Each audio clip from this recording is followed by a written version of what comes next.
Good evening.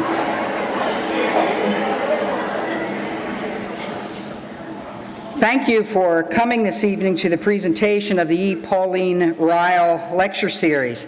I'm Janet Dudley Eschbach, and I'm president of Salisbury University. Thank you to the one person who applauded. Go Gulls! I won't take much of our time this evening because I know that you are really here to listen to Luann Johnson, whom we're honored to welcome to our campus this evening. I had an opportunity to chat with her over dinner, and she's a fascinating individual. I think we're in for a very special evening. An inspiring teacher and author, Luann Johnson has excelled at teaching those children who many may have deemed unteachable. She has said that when students believe that success is possible, they will try. So my first priority in any class is to help my students believe in themselves and their ability to learn. And it is this philosophy that she has shared with many teaching professionals and others in her talks and in her books, and here with us this evening.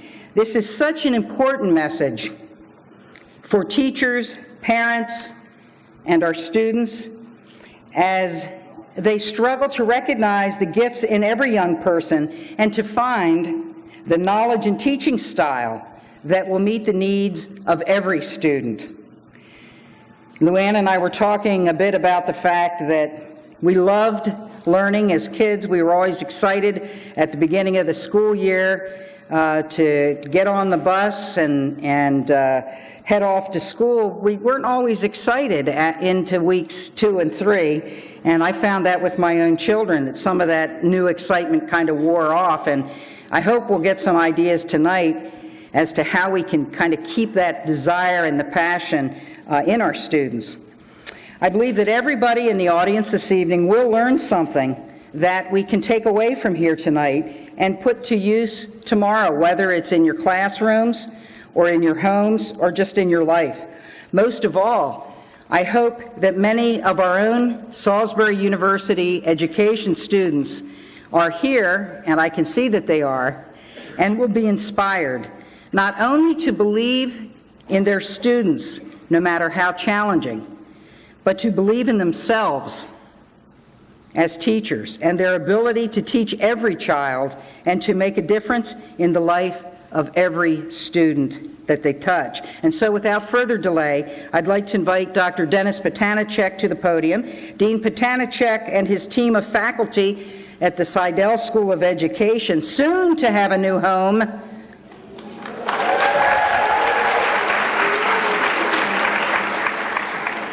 and I apologize to those of you who are graduating and won't get to have classes in there. Sorry about that, seniors. But you must come back as alumni or maybe even as to get a second degree. I also, before I leave the podium, want to give special thanks and acknowledgement to the Seidel family. Sam passed away several years ago, but Lynn Seidel is here with us this evening. I'm not sure where she got seated, but Lynn, are you there somewhere? Can you?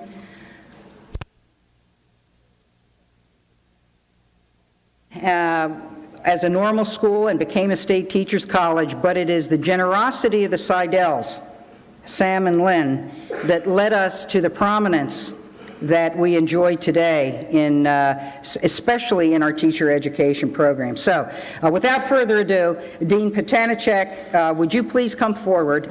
And I want to thank all of the faculty, as Dennis does come forward, all of the faculty and staff, Dennis, for all that you do to ensure that our teacher education programs are strong. Those of you who are studying, sorry, I'm going on too long, but those of you who are preparing to be teachers, the future, and I know it sounds a bit trite, but the future of our nation is in your hands. No pressure, but the future's in your hands. Thank you. Thanks, Dennis.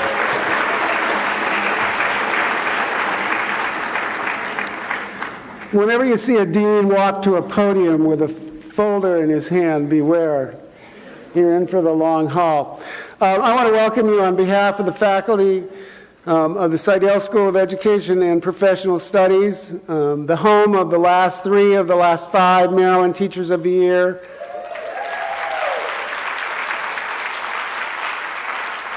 and the home of the Maryland Professor of the Year this year, Ernie Bond. I want to just tell you a little bit about this event and why we're here and who caused that to happen. This is a one-of-a-kind event. We know that because people around the state tell us so, that there is no other college or university that sponsors an education lecture series of the quality of this one. There is no other. When you look at the list of the speakers who have been here as part of the E. Pauline Riall Lecture Series, you will see the all-stars of American education. Each one of them has made a difference. And I thought about going through the entire list and telling you exactly how each one had made a difference, but the president took so much of my time that I will refrain from doing that. Let me mention that the reason we're here is because of the generosity and the foresight of Pauline Riall. Pauline Riall was the principal and a teacher at the campus school, which was located in Carruthers Hall. We've had a campus school at Salisbury University since our beginning, but the most recent version was in Carruthers Hall, and Pauline Riall was the principal. She is described as a no-nonsense kind of woman who ate, slept, and breathed education. And it was all about the kids. And in her last will and testament, she left a substantial amount of money to endow a lecture series that would bring prominent educators to the campus of Salisbury University. By my mathematics, flawed as they may be, if we have 700 students attend each of the Riall Lecture, and each of those teaches an average of 30 students, that in itself amounts to, over the years, 500,000 students who have been touched. One person could make a difference. And we are honored tonight to have one more lecturer who has made a difference and who will share that difference with you. To introduce her is a professor who, in her own way, makes a difference, Dr. Laura Marasco.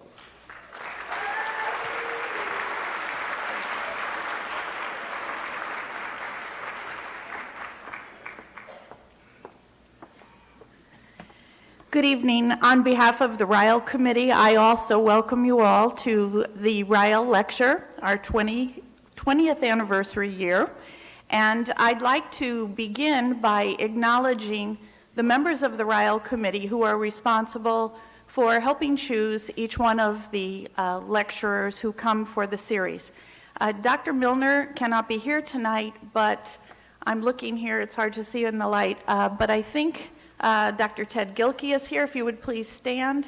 Dr. Diana Wagner and Dr. Claudia Burgess. Give them a round of applause.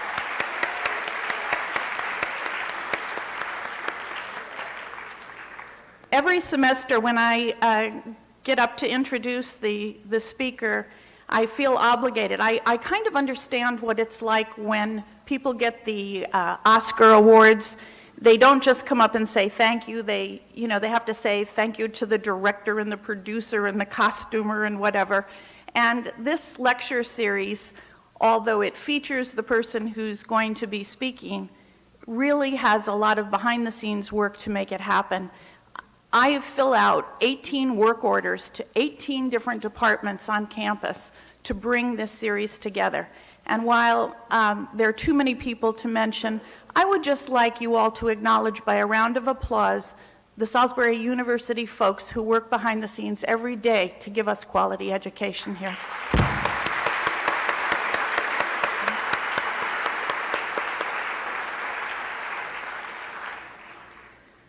Last night as I waited, how many of you have ever flown in and out of the Salisbury airport?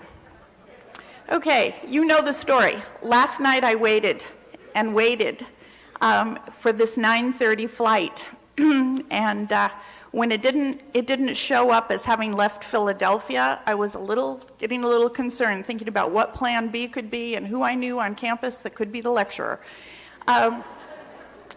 And when I finally called, because there was no flight leaving on my computer screen, I actually called US Air, and they said, oh no, it left about 20 minutes later than it was scheduled. And I said, fine, when is it supposed to arrive? And they said, the same time. So I thought, there must be a really good tailwind coming in. And when I picked Luann Johnson up, not literally, but when I picked her up at the airport, I could have practically, she said, the pilot said, we're in for a little turbulence. She said there was a lot of turbulence. But fortunately, she arrived safe and sound, and I've had just the delight of the last 24 hours spending time with her, hearing stories, sharing life experiences in and out of the classroom. And I'm just delighted that she's able to be with us tonight. She and I have very, very similar philosophies. For those of you who have taken social studies methods with me or are currently taking, she has an entire chapter in one of her books devoted to critical questioning. You can tell I love this woman. So, what I'd like to do, as way of a very brief introduction, is just to read something that she's written in a book.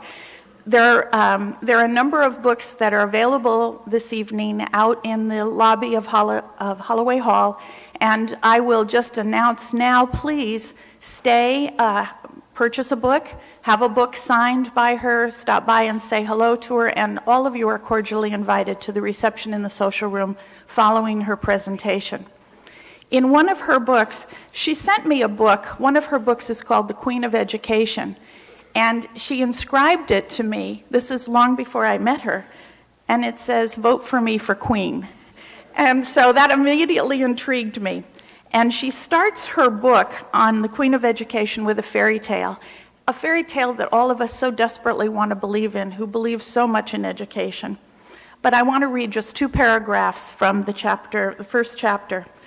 She says, I want to be crowned the Queen of Education. Our schools are badly broken and they must be fixed now. Somebody must take responsibility and make decisions that can be put into action immediately, no questions asked. What qualifies me for this imperial position? Not scientific studies, not a PhD thesis replete with statistical significances, although I do have some impressive pieces of university parchment, and several years of experience teaching disenchanted teens. My most important queenly attribute is my passionate desire to provide a decent education for all American children. I give you the Queen of Education, Luann Johnson.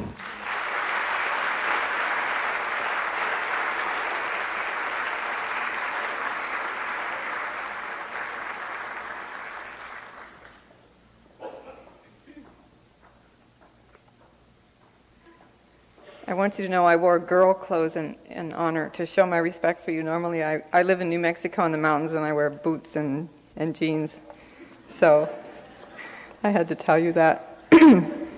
I always get really nervous when I have to talk. So I made some slides. Some of them I drew. This one I didn't, but I drew most of them. That way you'll have something to look at in case I pass out. And you laugh, but it could actually happen. I did pass out in Texas after I gave a speech once, but I blame that on Texas because I think Texas does things to people.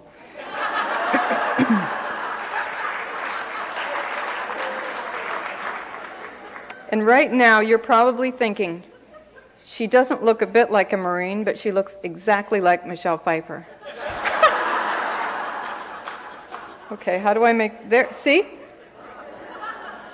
Isn't the resemblance startling? And you know, they almost didn't cast Michelle Pfeiffer to be in the movie Dangerous Minds because she was too pretty. That's what a producer told me. He called me one day when I was teaching. I had a phone in my classroom because I had the kind of kids that you had to have a phone in your classroom. And he called and said, we've decided to make the movie. They had told me originally that not to get my hopes up. They said, we buy the rights to about, 10,000 books a year, and they never get made into movies. And I said, okay, fine. I didn't think they would make a movie anyway. I'm not glamorous. I'm not the best teacher in the world. I'm a good teacher, but I'm not the best teacher in the world. I know there are thousands of teachers who do the same kind of things that I do, but they have lives so they don't go home at night and write books. Anyway, so this guy called me and he said, we decided to make the movie. Who do you think should play you? Isn't that a bizarre question? What if someone called you up and said, who should play you in the movie of your life? I said, how about Bette Midler? So I was thinking personality, not pulchritude. And he said, well, Michelle Pfeiffer read the book, and she wants to do it. And I said, Michelle Pfeiffer, what's the matter? Can't you find anybody good looking? And he said, well, as a matter of fact, we probably won't cast Michelle because she's far too beautiful to play a teacher. Fortunately for him, he was on the telephone. And I said, excuse me, arf, arf. And he said, oh, I didn't mean to insult you. I said, I know you didn't, therefore I won't rip your lips off, which I've been trained to do. And that was the last phone call I got from Hollywood. So, and I want to say this about the movie. I criticize the movie sometimes because it's so different from the book. And I had a lot of passions and reasons why I wrote the book. Number one, I wanted people to think about the way that they were throwing away kids who were 13, 14, 15 years old because they had made some serious mistakes. Because when you give up on kids, they give up on themselves. But I have to say that it is a charming movie, and every time I see it, I cry. So I have to say that because I don't want you to think that I hate it or that I'm whining. Although, yeah, okay, I'm whining a little bit, but that's okay. Originally, the book was titled My Posse Don't Do Homework. And they retitled it Dangerous Minds after the movie was made. But it is the same book. They're not allowed to change your book. They can change the title, though. I found that out. But I do want to tell you this one thing about the movies, and that is that if you ever write your memoirs, which some of you will do, and Hollywood could come knocking on your door, which really could happen, don't sign for 2% of the net profit, because there's no net profit in Hollywood. And I found that out the hard way because these producers told me I would make millions of dollars. So I started a nonprofit corporation. I was going to start my own school for at-risk kids, and after the movie was done, I got a royalty check for $0. So I called my agent and I said, where's all those millions of dollars I'm supposed to get? And he said, you signed for 2% of the net profit. And I said, you told me to sign the contract. He said, you should have known better. And he was right. I didn't do my homework, but I did afterwards, and I contacted the Authors Guild, and I sent them my contract, and they said, this is the worst one we've seen. But they sent me a list of authors who have had movies made and who didn't make any money because they signed for 2% of the net profit. And I said, why do they keep getting away with this? And they said, you'll notice, if you will, that in your 60-page unreadable contract, there is a little line that says, you can't discuss this contract or reveal the contents publicly, or Disney can sue you, which they will. So I say, visit me in prison, because I have nothing for them to take, and tell your friends there's no net profit in Hollywood. I have to tell you this, though. Forrest Gump made $675 million. And Paramount said they lost money, so the author sued them because he's rich and had time to go to court. And he won, but they appealed it, and they never paid him because there is never, ever any net profit in Hollywood. Okay, so I learned that. Now you know it, so tell your friends. Okay. We don't have to talk about Hollywood anymore. I didn't used to look exactly like Michelle Pfeiffer. That's what I used to look like. When I was a little girl, I had orange hair. I don't know why. I have a great-grandfather with really red hair, so that was probably where it came from, and it was real fuzzy. And I was a very, very shy child, which some people don't find hard to believe because now I talk so much. But there's a reason for that. I didn't want to go to school. I wanted to stay home with my mother and read books because that's what we did at home. And she said, if you go to kindergarten, Luann, there'll be a lot of books. So I agreed to go to kindergarten, and when I got there, of course, there were a lot of books, but Mrs. Stevens wouldn't let me sit in the corner and read them. I had to interact with other children, which I couldn't do. I was afraid of them. So she would make me stand on a stool in the kitchen. And when she wasn't looking, I would escape and go home out the back door, because I grew up in a little town in Pennsylvania, and kindergarten was in a house. So I used to go home. It was only a couple of blocks, and my mother would say, what are you doing? And I said, Mrs. Stevens is mean. She would drag me back. She said, Mrs. Stevens is nice. And when I grew up, my mother admitted that Mrs. Stevens was mean. But we only had one kindergarten in Youngsville, and you had to go. So I spent most of the year standing on a stool in the kitchen crying and sucking my thumb because I was too shy to interact with the other kids. Then first grade, same thing. The teacher kept writing notes. Luann can't just listen to stories and read. She has to interact with and learn social skills. That went on for all of first grade. So by the time I got to second grade, I said, okay, fine, I will talk. I started talking, and you know what happened? My second grade teacher complained that I talked too much. So instead of getting A's, I got A's and B's and little notes on my report card. So I got very angry, and I said, look, they don't like you no matter what you do. Teachers are crazy. They're not happy with you. They have to change you, and then you change and they don't like you either. So I just became a little stinker, and I had a real talent for it. So I had limited resources to be a stinker, but I did as much as I could, as much damage as I could in school. And by the time I got to the 4th grade, the counselors were telling my parents that I would be dead on drugs or in jail by the time I was 18. And that might have happened, except that I met a teacher, Mrs. Hodak. That's a picture of her. She died last year, and it broke my heart. Because Mrs. Hodak, they don't make teachers like her anymore. She wore her hair in a bun, she had little round glasses, and she wore those flowery dresses and thick orange stockings and those black chunky shoes before they were popular. And she had those big pillowy bosoms, and she would just hug you, and it felt like you were being smothered by pillows. And all the teachers in our schools had paddles, and the mean teachers drilled holes in them so they whistled when they hit you because they tried to beat the badness out of us, and it didn't work. But Mrs. Hodak didn't have a paddle. And she taught me how to work with at-risk kids, because what she did was looked at me until she saw who I was, and she saw what was interesting to me, and she bought me a book called Nellie Bly, Woman Reporter, and she gave it to me. And I said, I could be a writer? I didn't know women could do that, because back then women weren't reporters. You certainly didn't see them anchoring the news. And she published, she made me the editor of our class newspaper, The Writer's Cramp, and she published my first poem called The Birdie. And I still remember it. I don't know how many years ago that was. It was a long time, maybe 40 years. It was called The Birdie. While walking home from school one day, I met a little birdie.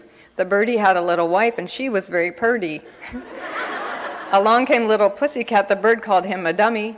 Now the birdie and his wife are down in Pussy's tummy. I just told you that to show you no matter how badly you write, you can become a published author. And so, after my poem was published, it was so exciting. I knew that I was destined, to become a writer, but I'd have to leave Youngsville to get material, because Youngsville is in northwestern Pennsylvania, where they put that snowflake on the map in October, and it stays until June. And I'm not kidding. And Patty can verify that.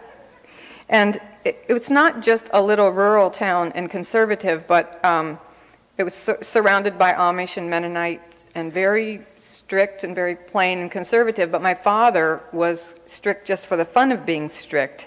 So we had no social life. And we weren't allowed to go anywhere. I never stayed overnight anywhere other than my grandmother's. We never ate in a restaurant. We just didn't do things like that. What was I going to tell you? Oh, yeah. But we were allowed to go to church. We were allowed to go to church all the time. They had all this youth stuff going on, so my mother thought I was a really religious child because I was at church all the time. But one Friday night, I sneaked out of the church and I went over to the high school where they were having a dance, and I slow danced with this boy named Larry John. And the next day I told my friend Cindy Jo what happened, and she said, "Oh my God, you slow danced?" I said, "Yes, I did." She said, "Was it rock and roll music?" I said, "Yes, it was." She said, "Then you're pregnant."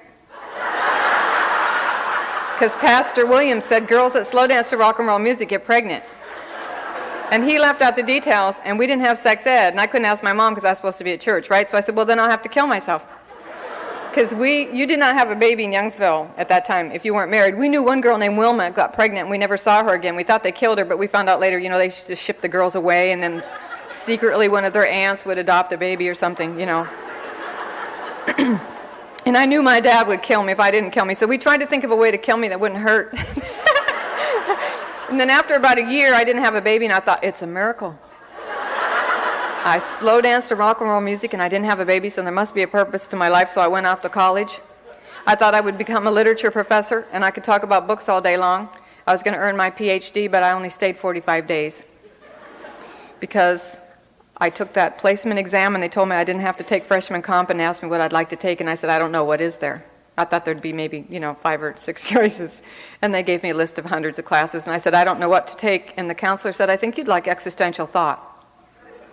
And it sounded exotic. I knew they didn't have it in Youngsville, so I signed up for it.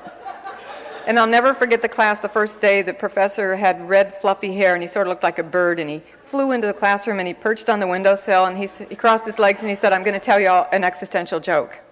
There was a man who searched his whole life for the secret of life, and he never found it. And then as he was about to die, he was very sick. He made one final quest, and he climbed a mountain, and he came upon this guru, and he said, "Please, guru, tell me, before I die, I must know, what is the secret of life?" And the guru said, "The secret of life is a wet bird never flies at night." And some people laughed, and then I raised my hand, and I said, "Was that a joke? Or was it not a joke? And you told it to see if we would laugh at something that wasn't funny, if you told us it was a joke." And he said, "Yes." And I said, "Yes, which?" And he said, "Just yes." So I went back to the dorm and packed my bag and got on a bus and got as close as you can get to Youngsville. And I called my mother and I said, "Mama, could you please come and get me?" And she said, "Honey, what are you doing? You're supposed to be going to college." And I said, "I don't know how to go to college." I had no idea what was going on. So I went back home. I stayed there for a couple months. I remember it was November, there was a blizzard. My mother had gone down to town, and she came back with a brochure from the Navy that showed a woman driving yellow gear. And she said, "Look at this, honey. I think they're letting the girls drive the boats now.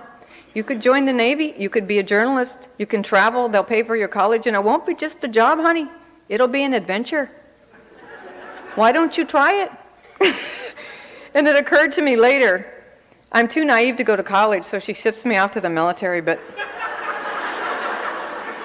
I always did what my mama said. So I became a journalist in the Navy, and she was right. It was definitely an adventure.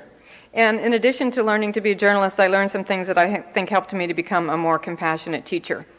Because when I joined the Navy in the early 70s, it was basically an all-male organization. There were only 8 women that went to my class in journalism school. They had a quota on us. There were hundreds of men and 8 women. And a lot of the men were really resistant. And at first I took it personally. But then I realized later that there are people that just resist change. And when you go into an organization and that's been that way for years and years and years, and you try to change it, you get a lot of resistance. So I used to cry a lot, and I know what it feels like to be hated just for who I am, and to be told that I'm not going to even be allowed to try to do some things, and if I do some things, I'm going to expect it to fail. So I know what that feels like. It doesn't feel good. I also learned from those guys that would just say vulgar things and make me cry, finally it dawned on me that they're just like my brothers. They're going to tease me until as long as they get a reaction. So I learned how to act like I don't care. And I can do that very, very convincingly. And then when I became a teacher and I had students who act like they don't care, I knew what they were doing. I knew that they cared too much. And they're afraid that they're not going to be allowed to be successful, or they're not going to be smart enough, or handsome enough, or beautiful enough, or lovable enough, or they're just not going to be whatever it is that they need, so they're going to say they don't care. But I believe if they don't care and they're older than 7 years old, you can't physically make them come to school. If they are older kids and they're actually in school, they do care. But sometimes the farthest journey they can make is to sit in a desk. And the teacher, I believe, we have to make the rest of the journey to connect with them. Also, when I was in the Navy, I lived in the Philippines for 3 years, and I lived with a Filipino family for most of that time in the barrio. I got permission to live off base, so we lived in Old Balibago in Pampanga. And I learned how to coconut my floor and cook pancit and lumpia and turon, and I could learn to speak a little bit of Tagalog. So I can still say, "Mas manamahal kita ngayon ka sa kahapon." And gusto kitang magsayaw. Things like that. But from the Filipinos, who were very kind to me, I learned, though, what it feels like to be the only person in the neighborhood with my skin color. And it doesn't matter how nice people are to you, it doesn't feel comfortable because you're always aware of being different. And I learned how difficult it is to learn another language well enough to think in that language. It's one thing to learn a language well enough to speak, but to be able to actually think in the language takes so much effort and so much time. So I had a little more, I think, compassion with students in my classrooms. And after I went to college, if you're familiar with the military, once you get educated, they won't let you be enlisted anymore because you might question the orders you're given, so they make you become an officer. So I went, of course, to Marine Corps OCS, which is another long story. Someday I'm going to write a novel called Never Trust a Man Whose Neck is Significantly Wider Than His Head. Just kidding. Hey, I'm just kidding, really. If there's any Marines in the office, I'm definitely kidding. Semper Fi, okay. So there I was, a second lieutenant in the Marine Corps, and I thought, you know what, I'm 29 years old and I've never made a decision for myself on how to wear, what to wear, how to wear my hair, what to do, how to talk, where to live. So I decided I'd become a civilian, and I thought I would become a teacher because I wanted to pay back the love that Mrs. Hodak and some other teachers had given to me, because she really did change my life. So you know what they say, what goes around comes around, right? So when I was a little stinker, I got myself a class full of little stinkers. And they weren't as bad as the kids in the movie, but they were close. And I never was a student teacher. I started as an intern. I think I told you that I was a psychology major, not an ed major, right? Did I say that? Okay. Well, if I did, sorry for repeating, and if I didn't, then that's what I was. So I had a little different background, and because I guess I was older and I had been in the military, they gave me a job as an intern. Instead of being a student teacher, they said, well, why don't you just take this job? We need a regular sophomore English teacher to start tomorrow. And I said, what does that mean, an intern? They said, we'll pay you and you won't have a supervisor. I said, that sounds good. I was a graduate student. Pay me. Yes. And I had been supervised to death in the military. So they said, we'll give you whatever you need tomorrow. So I showed up and they gave me a roll sheet and a blank grade book. I had no curriculum, no textbook. I thought, well, I'll get that all, in the classroom. So I went in the classroom and the kids were all just doing their own thing and nobody paid any attention to me. So I thought, well, I'll just write my name on the board and then they'll see class is going to start and then we can start talking about literature. So I turned my back, which was a tactical error. Because when I turned to write my name on the board, one of the boys picked up one of those big red dictionaries and he hurled it at my head. And it bounced off the board right by my face and I turned around and the kids were all, and these line of boys was standing in the back, giving me that I don't care look. So I walked out of the room. And they thought they got rid of me and they were all cheering and I went down the hall and I knocked on the door of this older teacher and I said, is this what y'all call regular? Because I don't call that regular. He said, well, actually, they drove their regular teacher out of the classroom in tears so many times she went home on Friday and retired the following Monday. Then they had 2 subs who came for 1 day each and wouldn't come back, and then they gave them to you, and you need to do something fast because they've tasted blood. And I did think about running to my car. But I'm really curious about human nature. There were 35 kids who hadn't thrown a book. And I thought, I just spent a lot of time and effort and money to get this degree, and I'm not going to let some little punk take that away from me. Plus, I've been hanging around with sailors and Marines for 9 years, so, these ain't bad. I went in and told them, you ain't bad. You want to see bad? Step outside. I'll show you bad. When I went back to the classroom, I slammed the door open, and they didn't expect to see me. So they got quiet. And that was a tiled floor, not carpeted, and I was wearing cowboy boots, which I recommend to beginning teachers. Because boots make an authoritative sound. If you're wearing high heels, click, click, click, that doesn't scare anybody. And if you're wearing tennis shoes, you can sneak up on them. But if you want to create a sound of authority, wear some boots and walk hard. So I stomped back into the room, and the boy that had thrown the dictionary was standing with his back against the wall. That was his tactical error because there's nowhere to go. So this is where my military training came in handy. And I can't tell you what Marine Corps drill sergeants and Navy boot camp instructors learn in order to intimidate you the way they do. No matter how small they are, they can really intimidate you. And one of the things, of course, they do is they stand right in your space, and then they talk to you, and the little drops of spit get on your face. But there's a look in their eye that just freezes you in your tracks. Some people's grandmothers can do it from across the room. But what I think they're thinking is, I'm going to rip your heart out and eat it raw. Because if you think that, it gives you a certain look. So that's what I was thinking, and I marched up to that boy that had thrown the dictionary, and I stood real close to him, and I just stared at him, and I kept thinking, I'm going to rip your heart out. And I stood there, and I thought, I can stand here for 2 hours. I know I can, but I didn't think they could. So I stood there and stared, and his friends kind of disappeared. And then after a while, I saw the sweat come out on his lip. So I tried to look really vicious. And I said, I would appreciate it, young man, if you would sit down right now. And he did. I don't know who was more surprised. So I said, thank you very much, young man. And I walked up to the front of the room and I said, I'm too young to retire and I'm too mean to quit. So sit down and shut up because y'all have a teacher and I'm staying.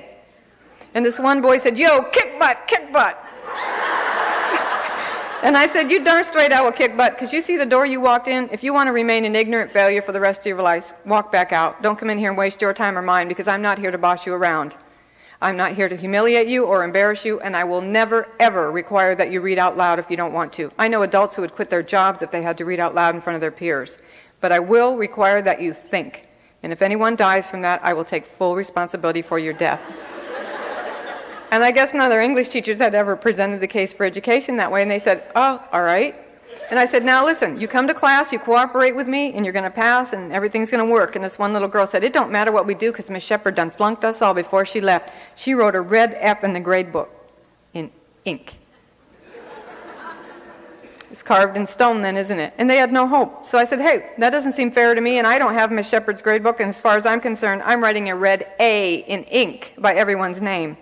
And I started going down the grade book and writing A's, and I swear I could hear the hearts beat in that room. Every single kid was riveted on what was going on, and I thought something important is going on here. Before I can do all those nice things I learned in my education classes, I'm going to have to get their attention. And then I heard this little boy in the back whisper, she's lying, she's lying.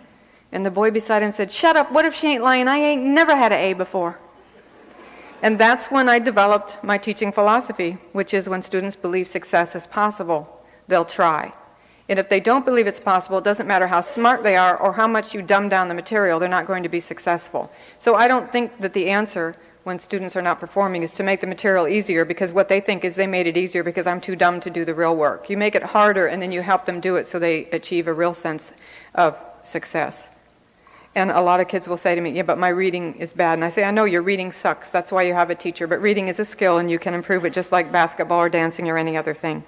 So that's been my philosophy forever. When I'm teaching adults or no matter who it is, my first priority is to help them believe in their ability to learn and their value as human beings. And this is a photo of some of the real kids who were in the Academy program. And you'll notice that they are mixed race. And in the movie, they portrayed that most of the kids were minority kids, as though only minority kids are at risk or that all minority kids are at risk. And I really don't like racial stereotyping, so that was one thing that I did not like about the movie. My students in that class were supposedly unteachable. And last year, I was called to California to replace a speaker who got sick. And I sent an email to the girl on the right, and she contacted a lot of students, and we had sort of a little mini reunion. And I want to tell you the professions of the kids who were in that group who were portrayed in the movie. Out of that group, there's a dental hygienist, a school nurse, a school secretary, a special ed teacher, a football coach, a UPS driver, a FedEx supervisor, a big rig driver, 2 mortgage loan officers, a grocery store produce manager, and that was his goal in life, to be the produce manager. And some of the kids laughed at him. I said, hey, somebody's got to pick those melons. So that's what he does. 2 software developers, an electronics engineer, and a video game designer. Last week, I got an email from one of the girls who said, I don't know if you remember me, as though I could forget them. And she said, I started out as a secretary at this company in high school, and I'm now the quality control manager. And Maria Pulido, my best pal, is a lactation coach at a women's clinic. And then right before I left, I got an email from a boy named Antoine Watts, and he said, I don't know if you remember me. If you saw the movie, how many people saw the movie?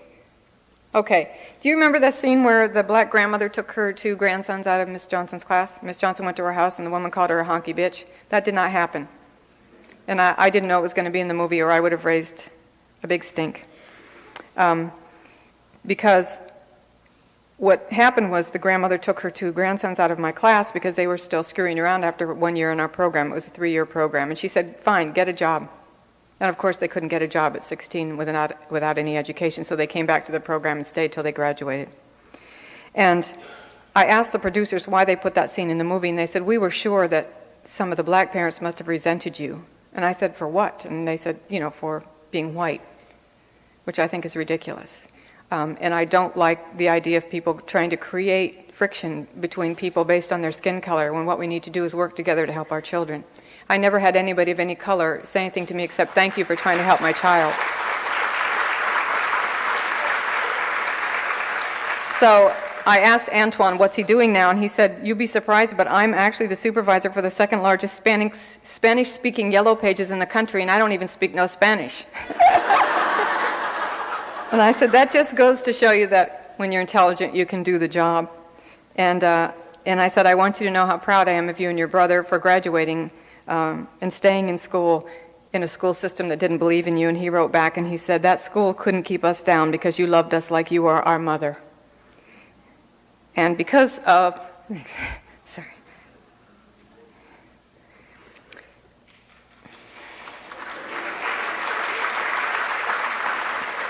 Oh, I'm such a wimp. Because of Antoine and his brother and the other hundreds of kids that were in that program, who went on to college and to good jobs and who are decent citizens and mothers and fathers. I believe more in the power of the human heart than I do in any standardized test.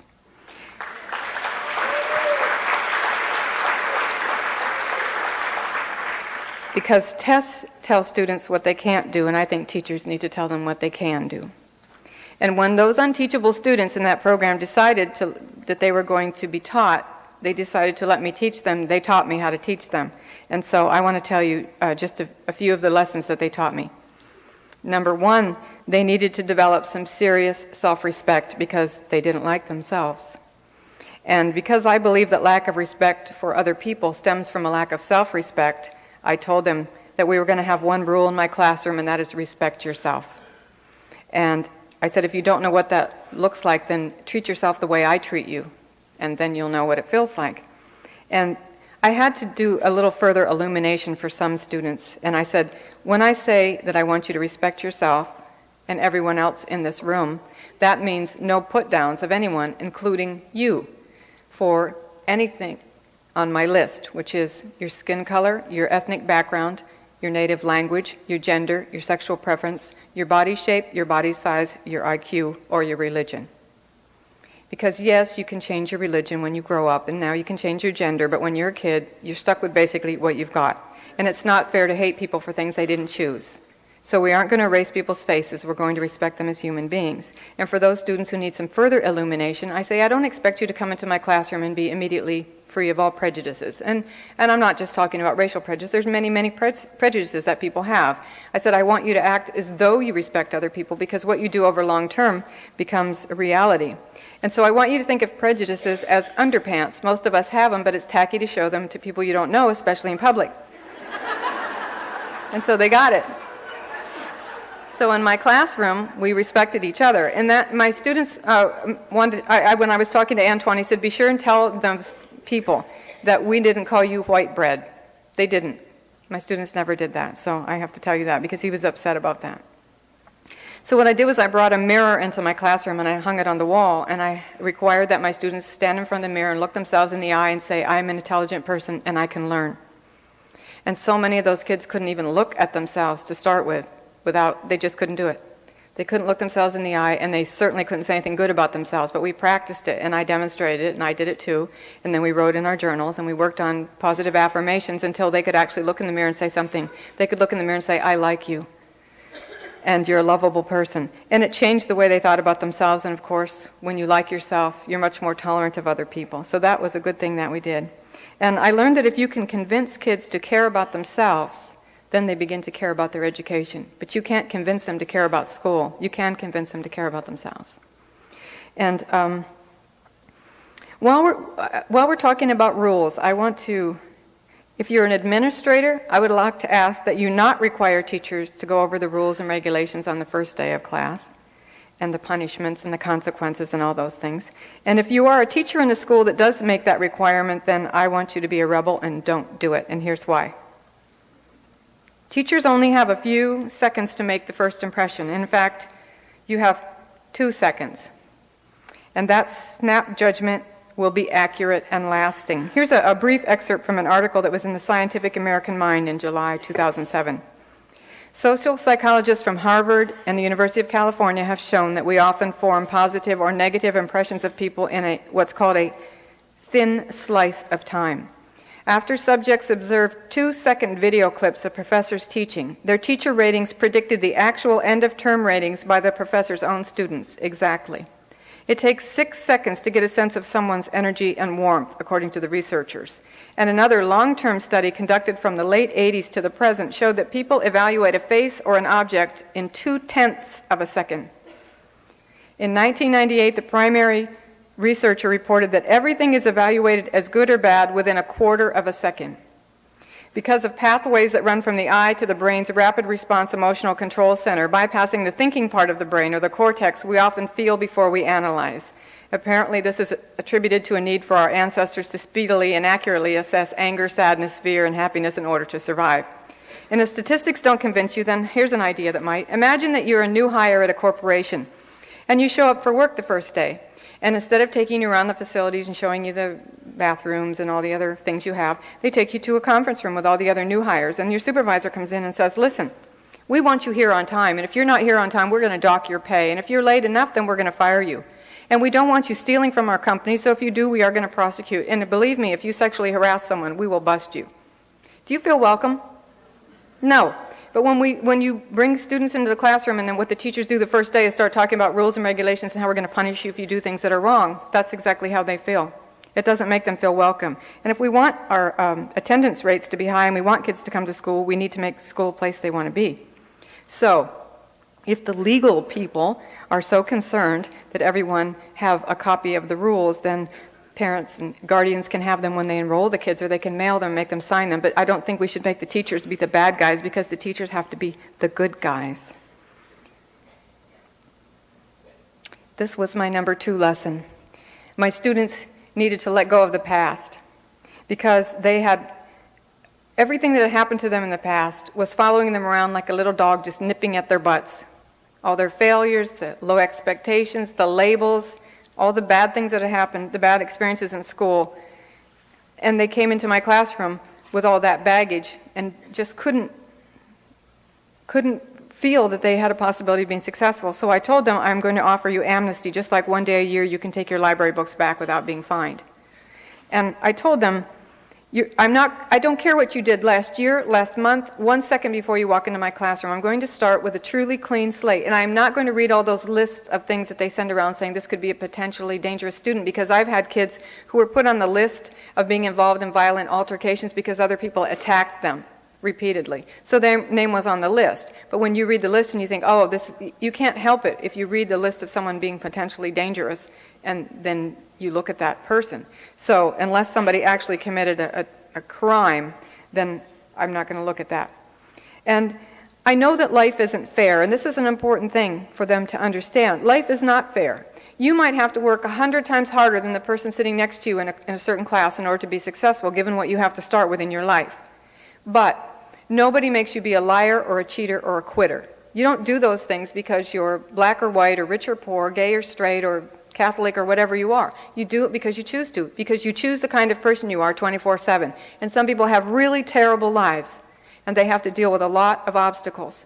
But nobody makes you have a certain character. You choose the kind of person you are. And if you decide at some point in your life, I don't want to fail anymore, I choose to be successful, there are people who will help you. So I wanted my students to be A people, and I talked about that a lot. I think it's much more important to be an A person, because we can always raise the grade. But if you're an F person, even if you earn A's, nobody wants to play with you. Nobody wants to be your neighbor. So we all know those people. So I think it's important to be an A person. And occasionally, you do meet students who really do want to fail. Most of them don't. So when you offer them amnesty, most kids will take you up on it. But you do have some kids who need to fail, and in that case, that's our job, figure out why they need to fail, because some kids really do. Some people have a vision in their head of themselves as a failure, and until they make that vision come true, they can't move on to the next vision. My next lesson that I learned was that they had to learn to read well enough, not just well enough to pass, but they need to learn to read well. And so many students, particularly in high school, are poor readers, but they're smart. So they can tap dance through middle school, and when they hit high school, they can't fake it anymore. They can't use their memory. They can't use those things that they've relied on. Now they're in trouble. And then we have a lot of problems, and of course they end up in behavior problems or in at-risk programs or blah, blah, blah, blah, blah. 75% of kids that are in juvenile detention have reading problems. 85% of incarcerated adults have reading problems. And I think there's a direct relation, because being unable to read makes your life more difficult in every way. And what I learned about people who hate reading is there are reasons why they hate reading, but 50% of people who are labeled as learning disabled actually have light sensitivity and scotopic sensitivity. How many people have heard of this? Oh, I'm glad you're here. I'm glad I'm here too, because this is really important, and that's a big statistic. And the reason I found out about this was I had a boy who wouldn't read independently. I knew he could read. He was really smart. He was a junior in our program and he passed everything. And I knew he could read because he would respond during the reading, but he never would read independently. Whenever and I have a lot of independent reading, because the only way you learn to read better is to read. So I had independent reading in my classroom, and whenever I required that, he became a terrible behavior problem. Then I knew why they had labeled him as behavior disordered, but he really wasn't, because most of the time he wasn't. Well, one day, it finally came down to almost to blows. I threatened to kick his butt, and he threatened to kick my butt, and so then I said, would you just sit down and read the dang book? And so he said, fine. And he read like that for about 5 minutes. Then he walked up to my desk and he said, this is why I hate reading. And his eyes were bloodshot and tears were running down his face. And I said, how long has this been going on? He said, forever. That's why I hate reading. So I assumed that he had a vision problem. So I called his mother, and he had insurance, and we took him to an ophthalmologist, and he had a complete eye exam, and the doctor said, there's nothing wrong with his vision. I can't tell you why this is happening. And this was back in the very late 80s, early 90s. And I couldn't figure it out. And I asked all the other teachers, and a lot of them said, yeah, I have kids like that. They just won't read independently. But nobody knew why. And then I called a friend of mine who actually teaches learning disabled kids, and she came to my classroom, and she talked about scotopic sensitivity, which is a sensitivity to light. And when people have this, they can't read under fluorescent lights. Fluorescent light takes a lot of the color out of the spectrum to start with, but it also flickers. And for most of us, or for most people, I guess, 50%, the flicker is not visible. But for the people who have scotopic sensitivity, their eyes know there is a flicker, and it interferes with their reading. And reading white, high contrast print, which would be like black print on a white page, which all the textbooks are, makes it worse. So you add, and then if you have a glossy page, which textbooks have, you add those things together, and you have people who literally cannot read because it hurts. So they complain when they're little that reading gives them a headache, or they rub their eyes, and so people go and test their vision. And there's nothing wrong with their vision, so then they become behavior problems because they're just being stubborn, because we know they can read, but they won't. So I had a lot of kids like that, and when she tested my students, 50% of them turned out to be people who needed the transparency. And this is what the solution is. I bought this from Erlin.com. These are 3 sources. I have a whole chapter in Queen of Education on scotopic sensitivity, but you could go to my website, which is just my name, luannjohnson.com, and I have some direct links. Or you could go to Erlin, IRLEN.com, or NRSI.com. That's National Reading Styles Institute, and they both talk about it. But you have these transparencies that you put over the page, and I've actually seen this happen where you have kids who will not read, and you give them the transparency, and they become readers. Just like that. Now, some kids do have a dyslexia, or they have a true learning disability, but until you deal with the light sensitivity, none of the interventions work. So you have people that have been trying and trying and trying to help these kids overcome the dyslexia, and it isn't working because they literally can't read under fluorescent light. And they won't read under fluorescent light. They become behavior problems. And an interesting thing that I found in my classroom when I talked about this, unfortunately, the kids have to get tested, and they charge something like $200 or $300 a student to come in and screen them. And it's a 5-minute process. I know because I called one of the certified screeners and had her come to my house and screen me. I didn't tell her who I was or what I was doing. And she basically put the thing over the page and asked me if it was easier to read, and I said yes, and she said okay, and then she asked me some other questions, and she said, okay, you have this. Fine. I don't think that's necessary. But what I would do is I would buy these, but they cost like $4 a piece. So I would go to the office supply store and buy a bunch of those report covers of different colors and bring it in. I would talk to my students about it. And it was interesting because a lot of kids did need the transparency, and when they used it, it was amazing.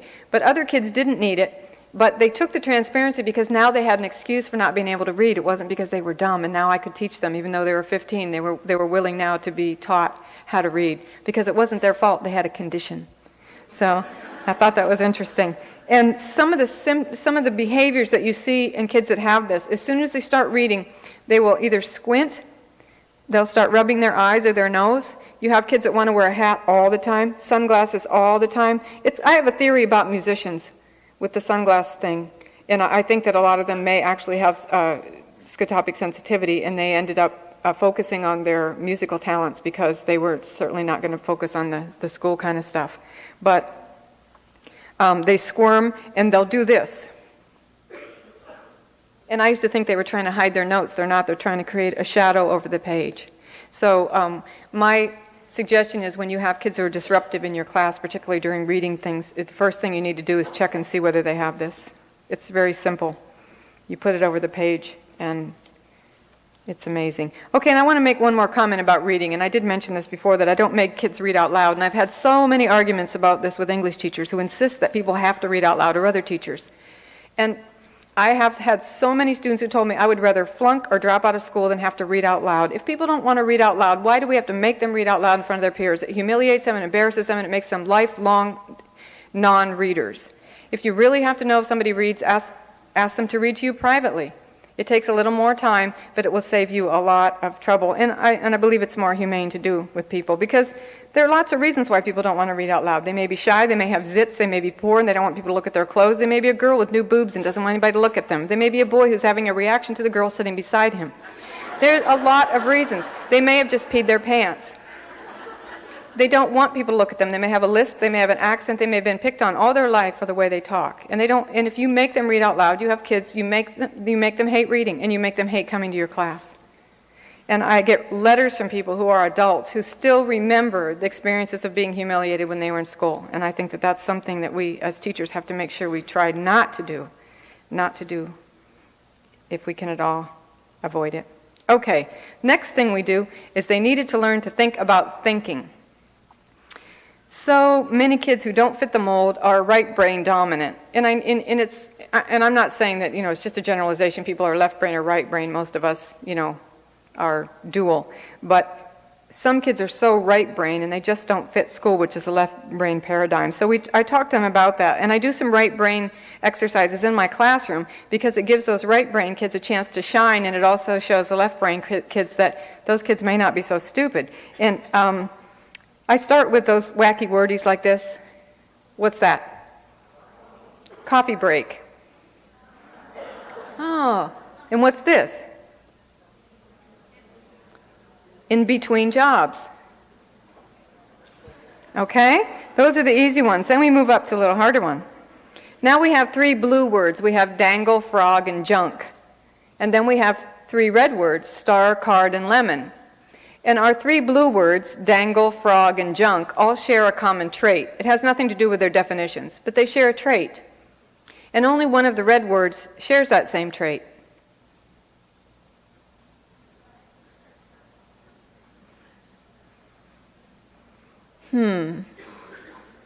I think the answer is card. Because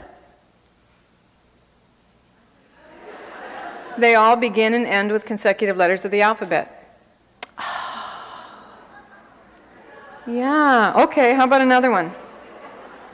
We have tallow, golden, and clamp, and then we have cashew, tracing, and convert. Tallow, golden, and clamp all share a common trait, and only one of the red words, cashew, tracing, and convert, shares that same trait. Bzz. Well, wait a minute, though. Sometimes somebody comes up with an answer that's right, but it wasn't the one that I thought would be right. So who said cashew and why? I said cashew because the first part of it is cash. Uh-huh. The first part of the other word on the left is tall. Okay, you're right. You came up with an answer that wasn't the one in the book, but that's a right answer. But the answer I was looking for was tracing, because if you remove the first letter, you still have a word. But she's right. Tall, gold, and clam are all words. Okay, but wait. Oh, yes, and cashew is the only one. So, okay. Thank you.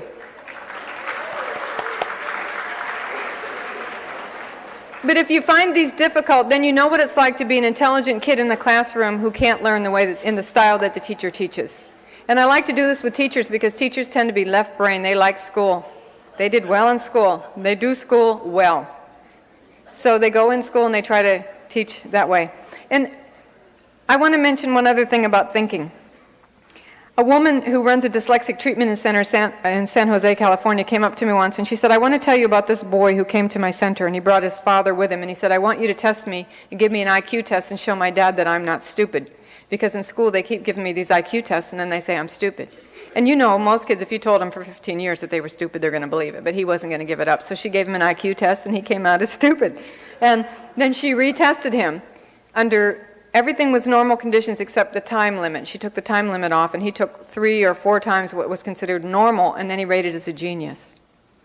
And when she told me that, I thought, oh, how many of my kids are actually not having enough time to think?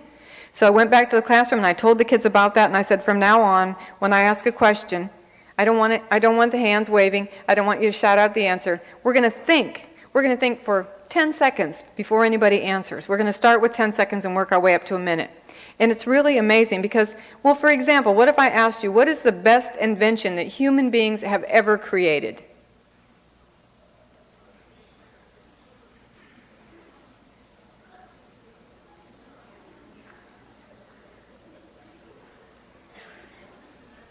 That was only 10 seconds, but it seemed like a long time. In a classroom, 10 seconds is a long time. And what probably happened if you're a fast processor is you thought of an answer and then you had 9 more seconds, so you thought of some more answers. And you said, oh, yeah, maybe not. And you thought of some different things. If you're a slower processor, you thought about it and maybe you didn't even come up with an answer because 10 seconds might not have been long enough. If you do this in your classroom, what happens is it changes the whole dynamic of the classroom. People that don't normally speak start to answer. The quality of the answers becomes different, and you see a whole different kind of thinking. And, what was I going to say? Duh. I just had like one of those brain farts where your brain just, like your screen just went blank. Okay, it was something about thinking, and it was something about time. Okay, what did I just say? Right before that. Oh, yeah, okay. I know what it was. When you're teaching in the classroom and you ask a question and somebody answers, we like that, right? Teachers don't like the quiet when you ask a question. It's too quiet, then you start worrying, oh, something's going to happen. So if somebody answers, we say, oh, thank you, Johnny, that was good. Whether it's a good answer or not, we say, thank you very much, okay, and we keep on talking. And if you're a fast processor, you learn that you get rewarded for just coming up with an answer. And if you're a slow processor, you learn to stop thinking, because by the time I even start to think about it, that teacher answered it and went on to something else. So we teach kids very early not to think. So if we change that and start allowing them, requiring some thinking, the way I get my students involved in it is I ask for a volunteer to time them. And so, of course, somebody jumps up and gets their watch, and then we work our way up to a full minute of thinking, and it will change your classroom. Okay. Number 5, I think this might be the last lesson. Aren't you glad? This is a big one, though. This is my picture of the soda and candy poison machines in the schools and the cafeteria weenies and Jell-O. Kids need to understand the connection between what they eat and the way they think and feel and learn and behave. And they need to know 3 basic things. Number 1, aspartame, NutraSweet, whatever you want to call it, equal, is a dangerous chemical that can interfere with brain function and can actually cause people to gain weight. If you're sucking down those diet sodas and you're not getting skinny, it's because it actually interferes with your metabolism. And if it actually can cause you to gain weight, and it causes headaches. And I worked with a woman at Xerox Research Center who went to Stanford University Hospital and was diagnosed with aspartame poisoning. She drank a 6-pack of Diet Coke every day, which really isn't that much if you figure people drinking the 40-ounce Cokes. So it is a dangerous chemical, and the other artificial sweeteners are not much better. If you're concerned about your health, I would suggest agave nectar, AGAVE, which comes from a cactus, and it does not cause fluctuations in blood sugar. It's really good for people who are diabetic or pre-diabetic. It may help to stop that. Students need to know that their bodies cannot process high fructose corn syrup. It's cheap, and that's why they use it, and it's everywhere, and it's really dangerous, and it's one of the reasons why we have so much diabetes and obesity in this country. Because let me recommend this book if you're interested in reading. I'm not going to give you a whole big health thing, but Ultra Metabolism is written by Dr. Mark Hyman, Ultra Metabolism, and he really explains here what happens when high fructose corn syrup goes into your system. But basically, it interferes with your brain, and there's leptin, which is a chemical that tells your brain that you've just had something to eat. And when you have high fructose corn syrup, your body doesn't make that chemical, so it doesn't know you've had anything to eat, so you eat some more. It also interferes with the insulin being taken into your bloodstream to deal with the sugar, so it keeps your body makes more insulin, and you end up diabetic because you've been eating something that was not a sugar. So I would really say this is a real big thing. If you can spend hours in your grocery store trying to find a bread or a cracker or a cookie or something that doesn't have high fructose corn syrup in it. And the only way we can stop that is to just not buy those products, or to ask our stores to use things that actually have sugar or honey or agave nectar in them. Okay? The third thing is that nutritional supplements and vitamins have shown through numerous studies to reduce aggressive, violent behavior and the inability to focus by up to 50% just by changing the supplements. And there's a link to what I'm going to talk to you about now on my website. There's also a chapter in the Queen of Education called The Big Fat Problem. But I'm going to give you the quick basics. And this was something that I learned. I went to a conference in Germany where there were some scientists who were studying the American diet, because the United States uses 90% of the world's supply of Ritalin, methylphenidate, and we have so much obesity, and we have so much diabetes, and we have so much ADHD, and the woman said, you lead the rest of the world. Whatever you get, we get it later, and we don't want it. So we're looking at the American diet to see what's different, and what's different is corn oil, basically, but let me go back. Essential fatty acids, we always hear about them. You need your EFAs, right? Well, there's two kinds. There's omega-6, and then there's omega-3 and 9. And on this, I just have 3, but the 3s and 9s go together. Omega-6 come from plants like corn. Omega-3s come from fish and seeds and nuts and avocados and those kind of things. And for proper optimum brain function, the ratio should be 2 to 1 of omega-6 to omega-3. And your brain can continue to function well until that ratio gets up to 20 to 1. After the ratio passes 20 to 1, so you have too much omega-6, then you start to have some problems. These are some good fats. Butter, cream, and canola oil, which some people will tell you, oh, they're so bad, but they're not. They actually have the perfect ratio. If you eat them in small amounts, they're actually not bad for you. Yogurt has a 6 to 1 ratio, soybean oil has 7 to 1, and olive oil has 11 to 1. So if you eat those foods in moderation, you're not upsetting your brain function. But then we have corn oil, the basis of the American diet, 56 to 1 ratio, which is more than 3 times what your brain can handle. Sesame oil has 144 to 1. Those margarines, and I can't believe you think it tastes like butter, spreads, 371 to 1. And sunflower oil, 632 to 1. Safflower oil should be up there with sunflower oil. The sad thing to me is that now that McDonald's has gotten, and Burger King and all those places have gotten all the flack about trans fats, they're saying we're now going to start using sunflower oil instead of corn oil. It's cheap. That's why they use them, because they don't want to buy olive oil or canola oil or the other things. And the scientist that was giving this presentation said, here's the scary thing. When the omega-6 ratio becomes way out of whack, it can actually impede or stop the brain's electrical activity. So she said if you give a kid a packet of crisps, but if you give them a pack of chips that have been cooked in sunflower or safflower oil, they will literally be unable to learn after eating it.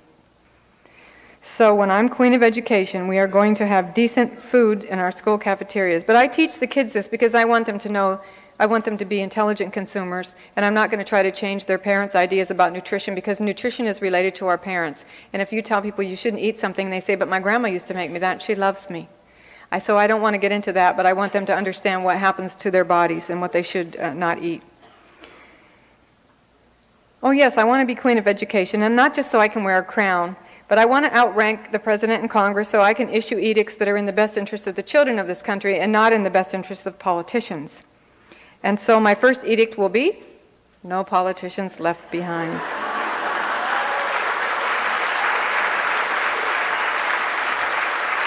And I'm going to create other edicts, and here's an example of one. I'm going to require that every elected representative in this country spend 2 full weeks in a public school classroom teaching from the curriculum and materials available and living on a public school teacher's salary. For some of them, it will be the first time they've ever eaten their lunch out of a paper bag. But what will happen is some people say to me, oh, that wouldn't be fair to the kids.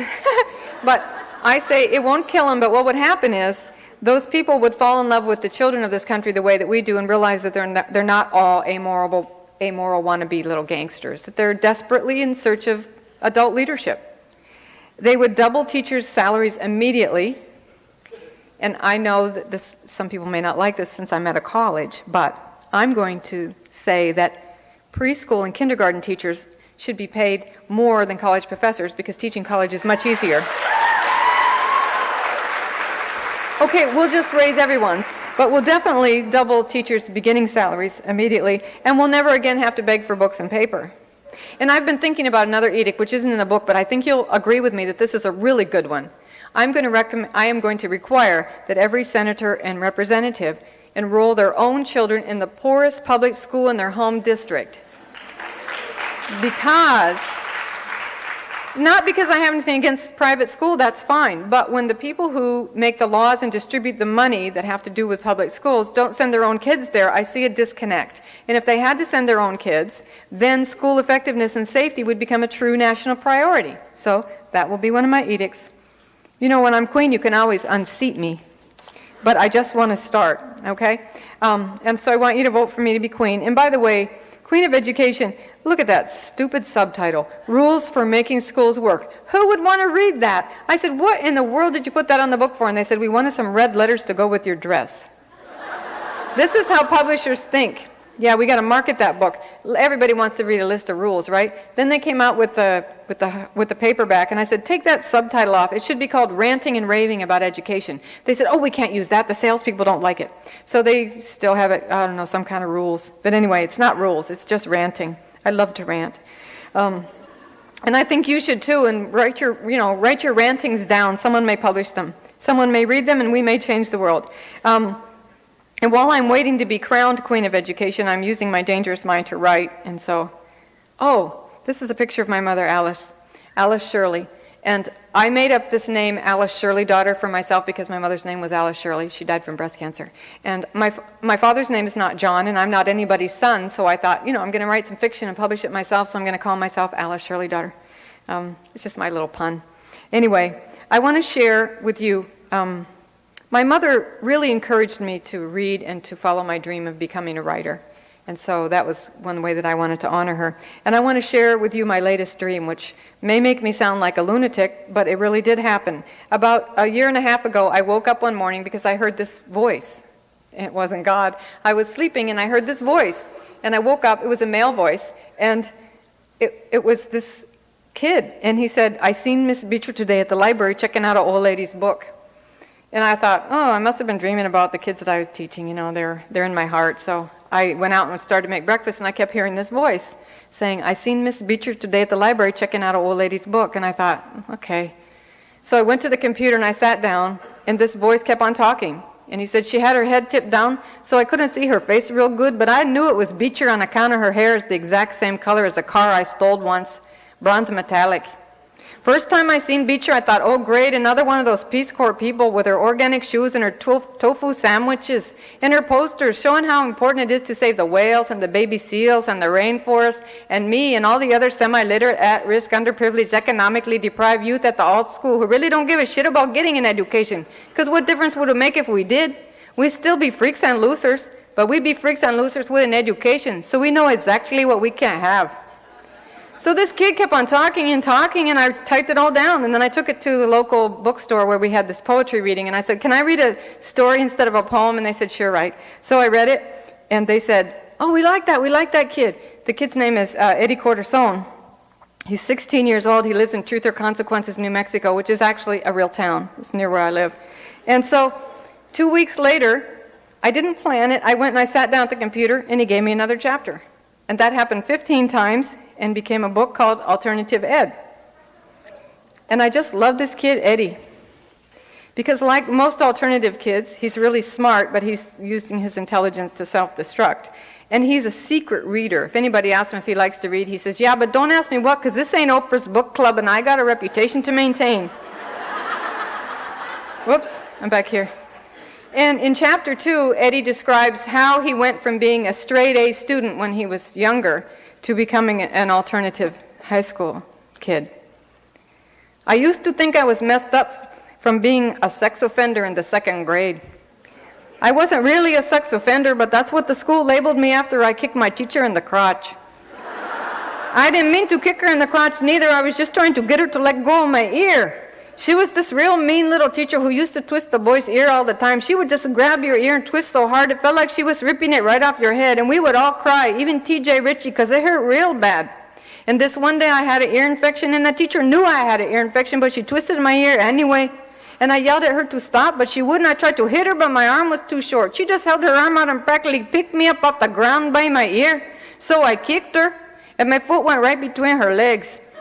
And the next thing you know, they had the security guard and the police and the psychologist and the nurse and the principal and everybody all interrogating me and asking me questions. I can't even remember what I said or what they asked me because my ear hurt so much that I just nodded my head because I didn't want to say anything because I was afraid I would start crying in front of all those people like a little baby. So they put me out of school for a week. And when I came back, all the kids acted like I was Rambo or something.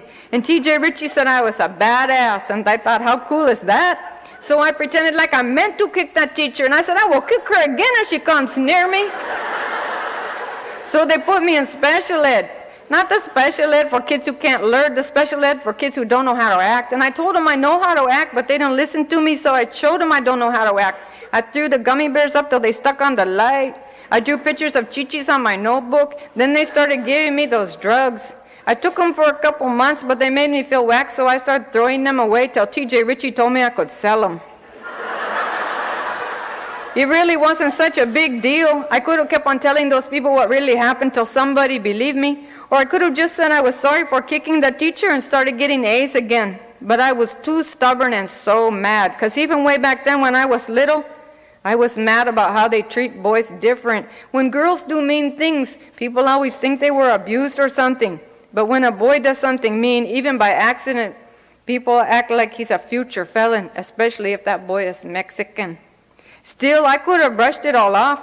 But I can't brush off nothing. Everything sticks to me, even those little things. And all those little things weigh me down so much, I feel like my bones are made of stone.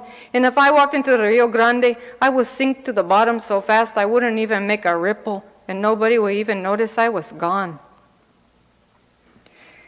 Well, that's the sad part, but that's the heavy-duty part. Anyway, Eddie's on his way to self-destruction, and he gets this unorthodox teacher, Miss Beecher, and she gets him to sign up for ballroom dance class, because he needs fine arts credits to graduate. And in ballroom dance class, which is in chapter 7, he gets struck down by love. He's talking about it here. There was only 3 guys in the whole class and 23 girls. At first I was thinking I would just ask for a bathroom pass and never come back. But the teacher was standing way on the other side of the gym, and I didn't want to walk across that whole floor and ask to go to the bathroom with all the girls watching me, because you know how girls are.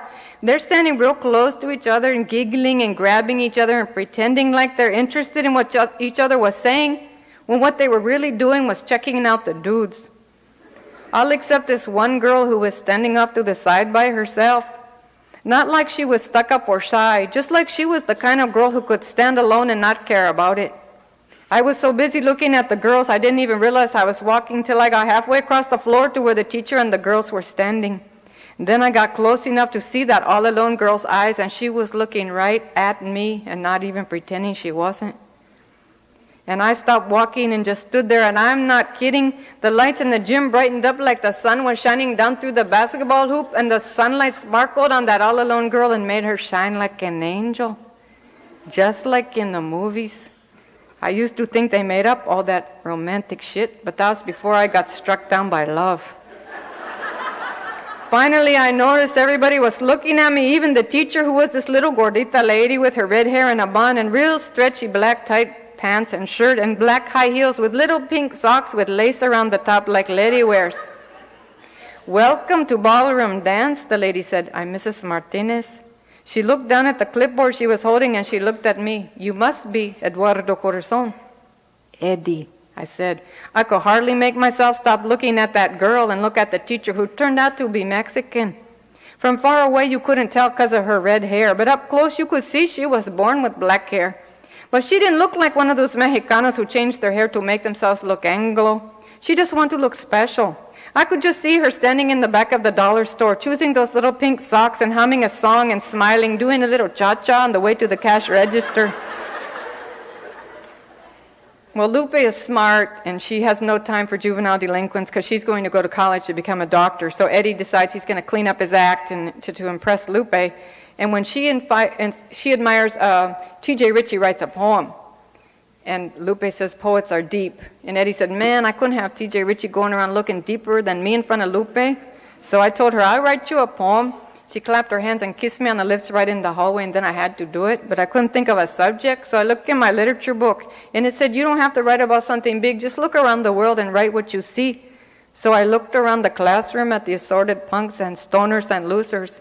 And then I saw Lupe copying down the assignment from the board, and she had her head tipped down so it looked like she was praying. And Lupe became my poem, Lupe full of grace.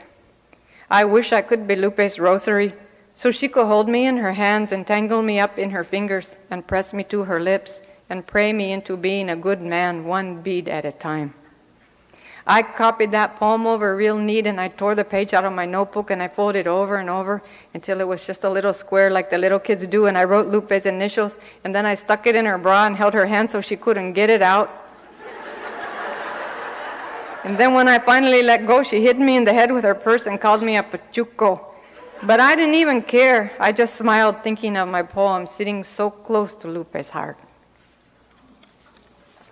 Well, Eddie's a fictional character, but to me he feels real. And his story was inspired by a real student. I actually had a student who accidentally kicked his teacher in the 2nd grade when she twisted his ear. And by the time I met him in the 10th grade, he had been labeled as authority defiant and many other things and just chewed up and spit out by the system. And Eddie's attitude towards his teachers was inspired by the hundreds of letters that I've received from people who write to tell me about how sorry they are that they didn't appreciate the teachers who tried to help them when they were young, the teachers that they ignored. And years later, they still remember those teachers, and they write to me, and they finally appreciate the compassion and the encouragement that they get. So when you're having one of those days or years when you feel like you're wasting your time, I want you to remember this. This is the truth. An acquaintance of mine lives in New York City, and he writes true crime novels. And doing research for one of his books, he visited 150 detective agencies in the United States. And he said in every single agency, the number one reason why people were hiring detectives was not to catch their spouses cheating. It was to locate former teachers to thank them. And so I know that for every one of those people who went to the detective agency, there are 100 people at home who couldn't do it. So never give up. Plant those seeds of hope in those brains, because you may never see the blossom, but I truly believe that if you plant seeds of hope that they will blossom.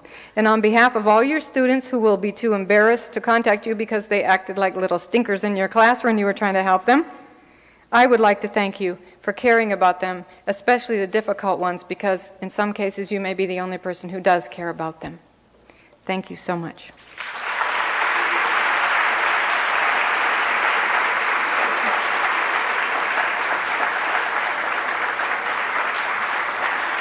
Thank you.